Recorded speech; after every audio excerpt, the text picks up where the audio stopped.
बता रहा हूं तो देखिए कॉन्सेप्ट क्या है। रिवर्सिबल आइसोथर्मल बेटा, रिवर्सिबल आइसोथर्मल एक्सपेंशन। हर चीज का एक मतलब है बेटा। जब भी आपका पूरा क्वेश्चन सही होगा आराम से चीजों को देखें और सोचें कि अच्छा ऐसा क्वेश्चन तो नहीं आएगा लेकिन ऐसे कॉन्सेप्ट आएंगे, ठीक है ना। हाँ चलिए, पहला ये जो आपका होना चाहिए फर्स्ट टू सेकंड होना चाहिए। फर्स्ट टू सेकंड आपका ये होना चाहिए, फर्स्ट टू सेकंड, ठीक है।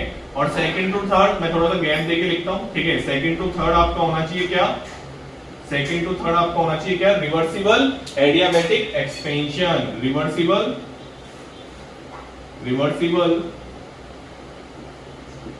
एडियाबैटिक एक्सपेंशन होना चाहिए, राइट। ठीक है सर, चलो सर बात समझ में आ गई। यहां तक पहले आपने क्वेश्चन को तोड़ दिया, थोड़ा सा तोड़ दिया। चलिए अब एक एक बात देखिए, दोनों में रिवर्सिबल है, कोई दिक्कत वाली बात है, दोनों में रिवर्सिबल है, ठीक है। चलिए आइसोथर्मल का मतलब बताइए। आइसोथर्मल का मतलब क्या होता है, temperature constant through out the process.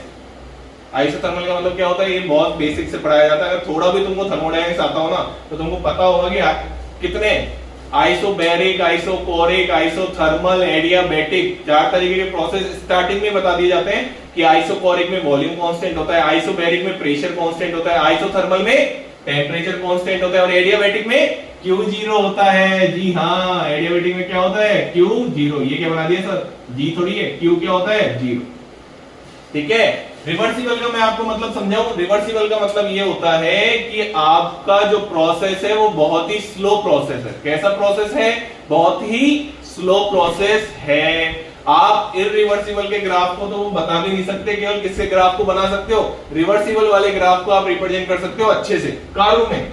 इसमें P और B के बीच अगर कर्व है तो रिवर्सिबल वाला कर्व कैसे आता है, ऐसा ही आता है। उसकी बात करेंगे थोड़ी देर में। चलिए तो अगर हम बात करें बाद में एक्सपेंशन।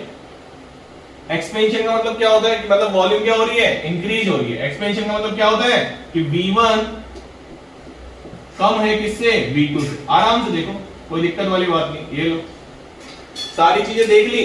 अब एक एक